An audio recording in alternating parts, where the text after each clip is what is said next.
예, 석종득입니다. 선거 컨설턴트이고요. 지금은 전략 컨설팅 그룹 창의 대표 컨설턴트로 활동하고 있습니다. 이번에는 선거교실입니다.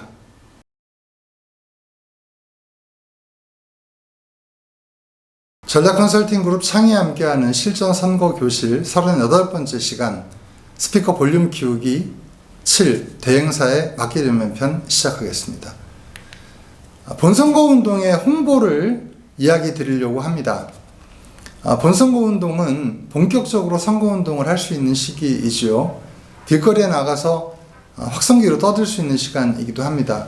예비선거 기간보다는 훨씬 더 선거운동이 시끄러워지고 또 그만큼 자유로운 시간이라고 볼 수도 있겠죠. 많이 보셨을 겁니다. 우리 선거운동원들이 율동도 하고 유세차를 돌리면서 선거를 하는 시간들이 있죠.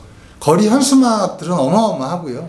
특히 지방선거 때에는 현수막으로 거리가 더 덮인다고 할 정도로 그렇게 많은 선거운동들이 펼쳐지는 시기가 바로 본선거운동의 시기입니다. 거리 현수막은 광역단체장의 경우 읍면 동수의 2배를 붙일 수 있도록 되어 있습니다. 다른 선거급도 대부분 다 이 선거법에 의해서 이 수량이 제한되어 있는데 거의 비슷한 동수로 되어 있는 것으로 알고 있고요.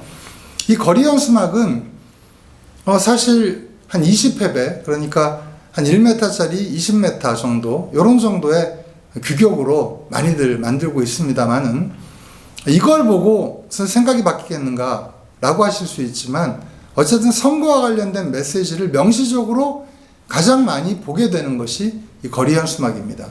그만큼 홍보물 중에서 중요한 것이라고 할 수 있는데요. 이 현수막에 쌀로 밥 짓는 이야기를 하게 되면 주목을 못 받고 그냥 하나마나한 현수막이 되어버릴 것입니다. 이 현수막에는 뉴스가 들어가야 됩니다. 혹은 가슴이 뜨거워지는 이야기가 들어가야 됩니다. 이 두 가지가 아니라고 하면 사실은 별 의미가 없다. 지나가던 사람들이 얼핏 보고도 뭔가 새로운 뉴스이거나 아니면 맞아 내 말이 그 말이라니까 이런 동의가 일어나는 말이 있어야만 사실은 표에 도움이 될 수 있는 그런 현수막이 될 수 있다. 이 점 명심하시면 좋을 것 같고요. 다음은 유세차인데요. 이게 움직이는 선거 캠프다 이렇게 이야기를 합니다. 이 유세차에서 후보가 연설을 하기도 하고요. 이 유세차는 후보를 대신해서 녹음된 목소리를 들려주기도 하고요. 후보를 대신해서 많은 선거 연설원들이 연설을 하기도 하고요. 또 로고송을 틀고 후보의 이름을 연호하기도 하고 여러 가지들을 합니다. 우선 먼저 로고송은 가사가 단순하고 후보의 이름이 자주 언급되는 그런 로고송이 좋습니다. 왜냐하면 로고송의 내용을 완결적으로 처음부터 끝까지 다 듣는 사람들은 캠프 사람들과 선거운동원밖에 없습니다. 대부분은 차를 타고 지나가다가 짧게 한 소절 정도를 듣고 지나가게 되는 거죠.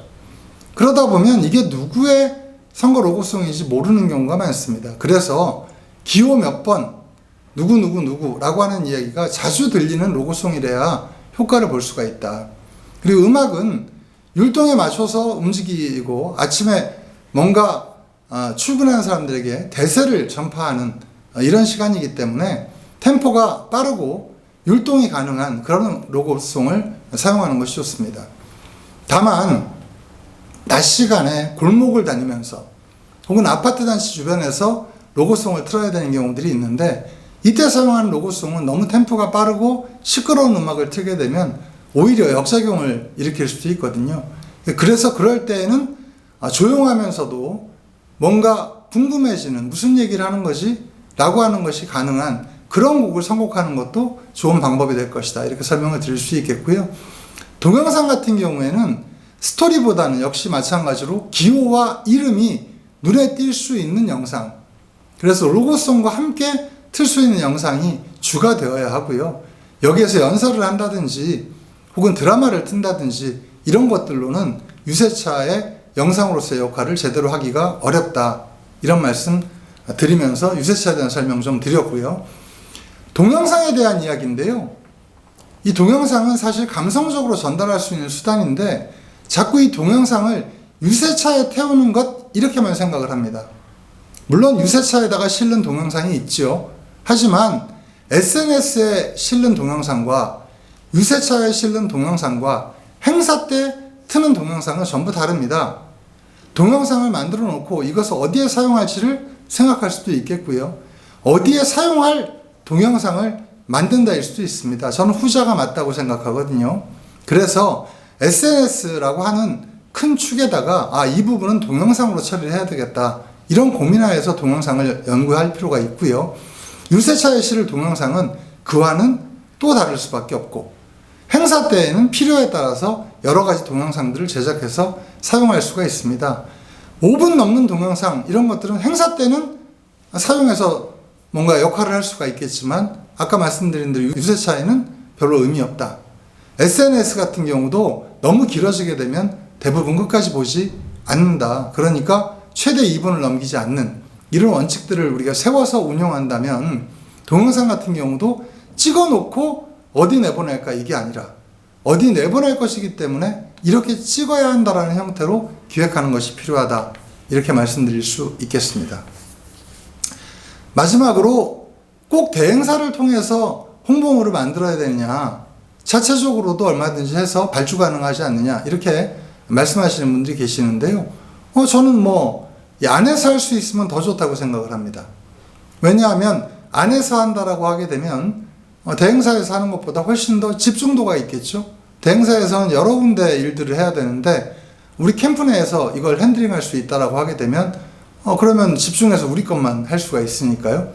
다만 전체적인 것에 대해서 어떤 퀄리티를 담보할 것인가, 그리고 여러 거래처들을 제대로 효율적으로 관리할 수 있는 역량이 어떠한가, 또 회계 처리라든지 이런 부분들을 좀 더 간편하게 하기 위해서 어떤 도움이 될까, 이런 것들을 생각한다면 대행사를 활용하는 것도 고려할 수가 있겠다.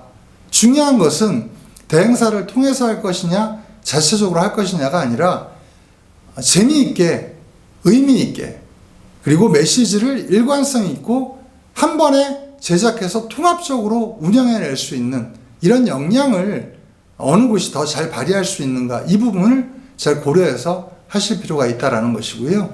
대행사를 통해서 운영한다고 하더라도 앞서의 전략, 구도, 컨셉 이런 부분들을 난 잘 모르겠으니 그냥 홍보대행사에서 맡겨주십시오, 알아서 해주십시오 라고 얘기하는 것은 매우 위험할 수 있다. 홍보대행사가 물론 전략 컨설팅이 가능한 정도의 역량을 가지고 있는 곳이라면 그것도 불가능하지는 않겠으나, 홍보대행사가 홍보에 국한되어 있는 어떤 그런 역할을 하고 있다고 하면 좋은 슬로건을 뽑는다라고 하는 것이 우리의 전략과는 전혀 다른 것일 수 있기 때문입니다.